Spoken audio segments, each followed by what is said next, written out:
Demandez ce qui vous a marqué dans l'actualité de la semaine. La déliquescence, la pauvreté des gens. Tous les capitalistes libre-échangistes, libre-marchandises le disent maintenant, il faut contrôler le marché. On est devant la salle du carreau du temple que nous occupons depuis hier matin après avoir occupé l'opéra.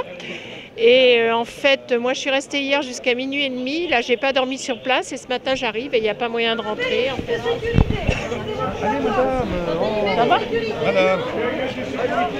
Non, ils tiennent le trottoir, ils y tiennent beaucoup. Nous, on a le droit à la chaussée. On sait, il y a des négociations avec la mairie parce que c'est une salle qui doit accueillir une exposition d'art contemporain ces jours-ci et installer l'expo. Évidemment, si on est là, ça gêne. Donc là, s'il vous plaît, vous allez reculer. Merci. Reculez, reculez, ne forcez pas à vous toucher. Parce qu'on n'accepte pas l'accord scélérat qui a été signé cette nuit.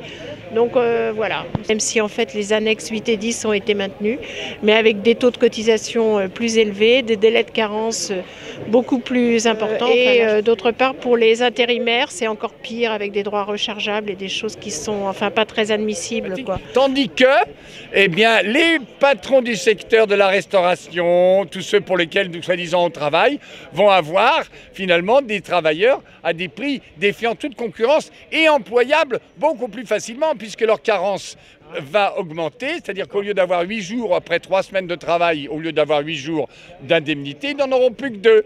Et leur salaire va baisser de 50 à 300 €. Oh. Alors, sur l'intérim, c'est une grosse réduction de droits. Alors j'étais pas précisément dans la commission juridique, mais en gros c'est une perte entre 50 et 300 € par mois pour chaque intérimaire. Et normalement, quand tu avais 3 semaines de travail, ça te faisait 8 jours d'indemnisation et maintenant tu n'as plus que 2 jours. C'est ça. Et puis il y a une chose aussi, c'est que si on est là, c'est parce que les collectivités territoriales vont être ponctionnées aussi, encore une fois de plus. Et puis pour les intermittents, c'est pas fini, puisque une part des négociations, enfin de ce qui a été signé, il y a des taux qui sont pas encore fixés.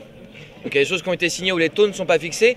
Et quand même, ces soi-disant partenaires sociaux qui se sont réunis hier demandent à la fin de 2014 une réunion entre eux et le gouvernement pour savoir comment, si vraiment le gouvernement veut maintenir les intermittents. Donc dans ces cas-là, il faudrait qu'ils mettent la main à la poche. Là, on entend partout, c'est gagné, tout va bien, on a sauvé les trucs, mais on les a sauvés dans des conditions qui sont, déjà celles de 2003 étaient affreuses, mais celles dans lesquelles elles sont aujourd'hui sont encore pires que celles de 2003. Ça ne va pas être flagrant du jour au lendemain.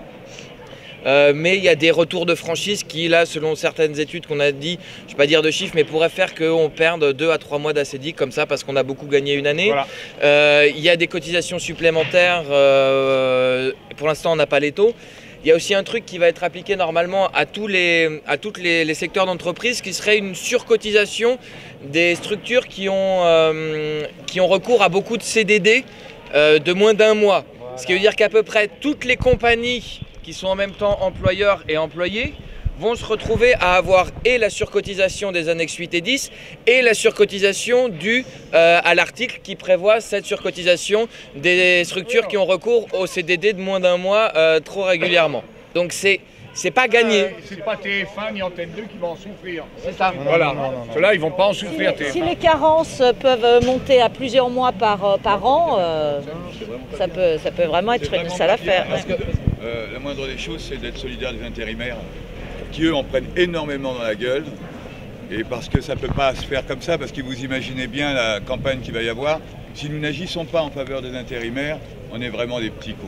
Je vous rappelle qu'on fait partie de la solidarité interprofessionnelle et que le fait que le MEDEF, la CFDT joue à dire au ministère de la Culture de se charger de ça, ça va nous faire sortir de la solidarité interprofessionnelle. Imaginez qu'on fasse la même chose avec des gens qui travaillent dans l'automobile et qu'on dise « Ah bah c'est le ministère de l'Industrie qui doit payer les gens ». Le chômage des gens qui travaillent dans l'industrie automobile. Nous sommes des travailleurs, quoi qu'il en soit. Il faut être fier d'être des travailleurs, quoi qu'il en soit. C'est bien que les intérimaires ils viennent un peu ici. Mais ils sont avec nous, la CGT intérimaire est avec nous. Ça ne se mobilise pas comme un intermittent, un intérimaire. Il refuse une mission, il n'a plus jamais de boulot, déjà dans sa boîte. Les chômeurs et les intérimaires n'ont pas un métier qui les réunit tous. Non pas des réseaux comme nous avons. Même cet accord-là, il est fait pour séparer les gens. D'un côté, vous avez les intérimaires qui vont perdre, et puis de l'autre côté, et puis la CGPME avec Pillard, qui était en désaccord avec son... Pillard, le mec de la CGPME, il était Il était... Il s'appelle Pillard. Oui, il s'appelle Pillard, oui. Oui, mais on vous laisse rigoler. Il était en désaccord avec Gattaz, qui lui, c'est les grosses boîtes AXA et tout ça. Tu sais, il y a du Gattaz dans le gaz. Et ces gens-là, finalement, ils vont être contents. Les intérimaires, ils vont perdre un pouvoir d'achat, c'est évident. Et puis on va faire croire que les intermittents, ils sont encore privilégiés. Chose qui est sûre, c'est qu'en plus on dit qu'on participe à la richesse nationale avec les spectacles et tout ça. Mais c'est qui gagne là en ce moment? C'est les patrons de bistrot, c'est les directeurs d'hôtels, c'est les vendeurs de chambres, c'est tout ça. Eux, ils vont gagner là avec tous leurs intérimaires. Ils vont pouvoir employer des mecs corvéables à merci, parce que quand tu as 2 jours de carence de machin, tu es obligé de renquiller tout de suite et à des conditions toujours moindres. Le projet, c'est de se débarrasser des droits sociaux. C'est ça. Voilà. S'organiser. Je suis syndiqué à la CGT, mais la principale, c'est de s'organiser, que ce soit dans un syndicat, une association, une coordination, c'est ça le plus important. La CGT elle-même, qui se trouve sur les bancs du paritarisme, n'est même pas écoutée, elle est spoliée. Alors vous comprenez, je suis d'accord qu'il faut aller dans les syndicats, mais ce qu'il faut, c'est se mobiliser, s'organiser. Ils ont signé des accords, mais des accords qui ont été discutés.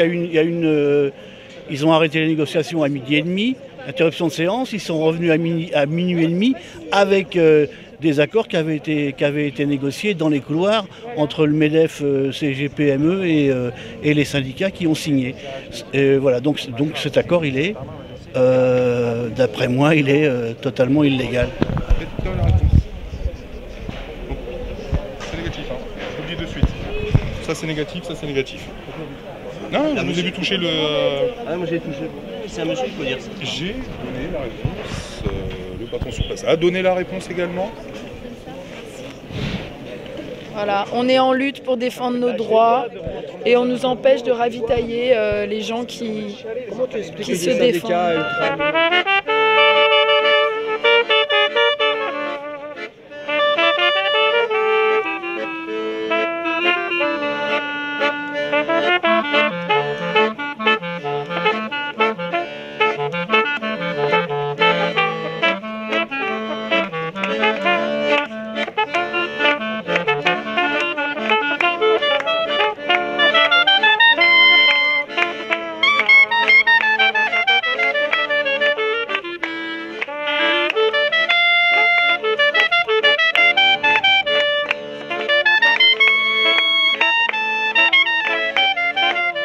Je suis en dehors de l'indemnisation, comme de ce qu'on appelle les fins de droit.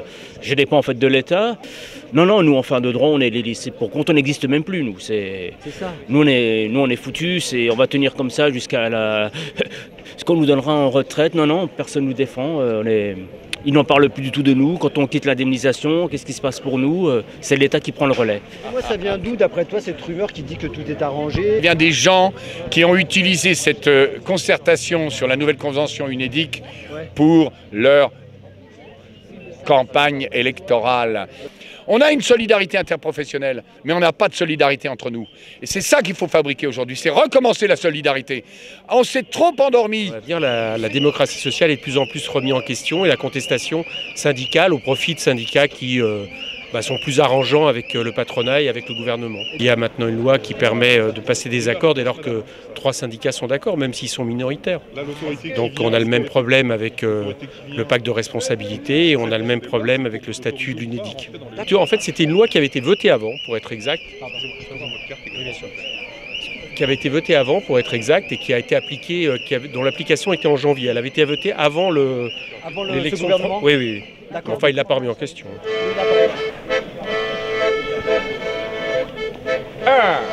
C'est beau. Oh. Yo. Regardez là, messieurs, regardez. C'est ça le spectacle. 1, 2, 3, regardez là profondément. Pensez à votre mère, pensez à votre papa, pensez à votre maman. Regardez le soleil. Allez maintenant, rentrez profondément en catalepsie.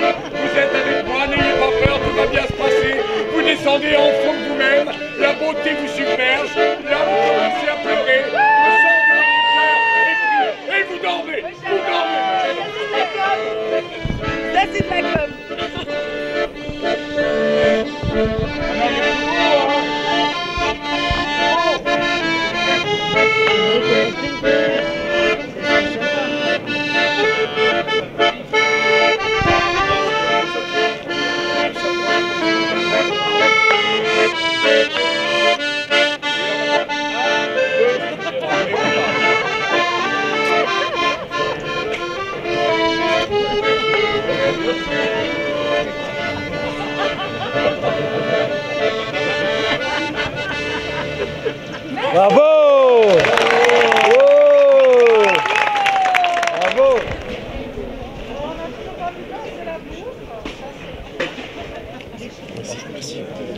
passe pas le ravitaillement? Pour l'instant, ils disent que c'est négatif. À cause des endives? Peut-être, ou la chips. La chips peut-être, la chips, c'était pas bio. Je pense que le resto où la CFDT a été invitée par le MEDEF, je pense qu'il y avait un peu mieux que ce qu'on a apporté aujourd'hui, mais enfin ce qu'on a apporté aujourd'hui, c'est de l'humanitaire, quoi. D'après le délégué général du SFA, ce qui s'est passé, c'est qu'à 20h, d'un seul coup, on a vu disparaître un responsable du MEDEF avec un responsable de la CFDT qui sont revenus à minuit. Ils sont allés bien bouffer, et en venant d'avoir bien bouffé, les accords ont été signés. C'est merveilleux, hein. C'est ce qu'on appelle les négociations paritaires. On ne sait pas ce qui s'est passé dans ce restaurant entre 20h et minuit, donc je ne vais pas commencer à spéculer, on ne sait pas. Mais enfin, ça laisse la porte ouverte à toutes les présomptions, quoi. En tout cas, le gouvernement s'empresse de dire qu'il est content que le régime soit sauvé, et que voilà. On se demande s'il n'y a pas des dessous de table, parce que pour en arriver à ce point d'être aussi... de laisser passer des choses aussi ignobles, on se demande ce qu'ils ont dans la tête, combien ils sont payés en dessous de table pour en arriver là, alors que le patronat, le MEDEF, s'en fout plein les poches avec des cadeaux fiscaux sans arrêt. C'est des traîtres de toute façon, ça a toujours été des traîtres et puis ça continuera à être des traîtres. Fallait pas compter sur eux, mais c'est le principe de toute façon. Les syndicats qui sont minoritaires en nombre, qui sont majoritaires dans les négociations, ça vaut pas un caramel, quoi. Tu crois qu'ils choisissent des interlocuteurs qui sont dociles? Ah, je suis naïf alors. Non, ils feraient une chose pareille. Non. Vous croyez qu'en démocratie, on faisait confiance à un accord quand il était signé par la majorité des représentants, en fait. Tu croyais que c'était ça, la démocratie, le dialogue social. Alors peut-être qu'il faut qu'on réfléchisse. Peut-être que la démocratie n'est pas réelle. Peut-être. Et peut-être que le dialogue social n'est pas un vrai dialogue. Hein? Et peut-être que le rapport de force n'est pas respecté à ce juste mesure. Parce que tu sais, il y a un truc qui m'a toujours étonné, c'est que le MEDEF, est-ce qu'il représente l'ensemble des patrons? Peut-être que c'est pas démocratique. 2, peut-être que le dialogue social, c'est du pipeau. 3, peut-être que c'est une mascarade, tout ça. Écoute, tu sais quoi? C'est ça. Peut-être qu'il y a un système oligarchique. Peut-être. Je dis ça, moi. Hein. Ouais. Peut-être, hein. Et peut-être que d'ailleurs, par exemple, les forces de l'ordre sont peut-être pas là pour régner l'ordre de l'intérêt général. Peut-être, je dis ça. Mais peut-être un autre ordre rétabli assez, représentatif de cette oligarchie. C'est une hypothèse, hein. C'est une supputation. Peut-être qu'il faudrait plus de médias alternatifs, peut-être. C'est vrai. Tiens, peut-être. Peut-être qu'on devrait re-regarder ce qu'il y avait dans le Conseil national de la résistance, dans ce beau programme, dont tout le monde se réclame, y compris tous ceux qui le piétinent allègrement. Peut-être, peut-être. Ah ouais. Hein? Parce que ce qu'ils sont en train de péter là, c'est quand même ce que nos ancêtres ont gagné en 45, parce que c'est pas rien. Moi personnellement j'appelle à la révolte, à ce qu'il y ait du monde qui nous rejoigne. Je pense qu'on peut invoquer le droit de nécessité vu le bafouement de la démocratie qui se passe en ce moment. On peut plus accepter un déni de démocratie comme il y a eu pendant les négos avec le MEDEF, que tout le monde vienne nous retrouver au carreau du temple, montez de province, venez nous retrouver au carreau du temple pour amplifier ce mouvement de révolte. Amplifions.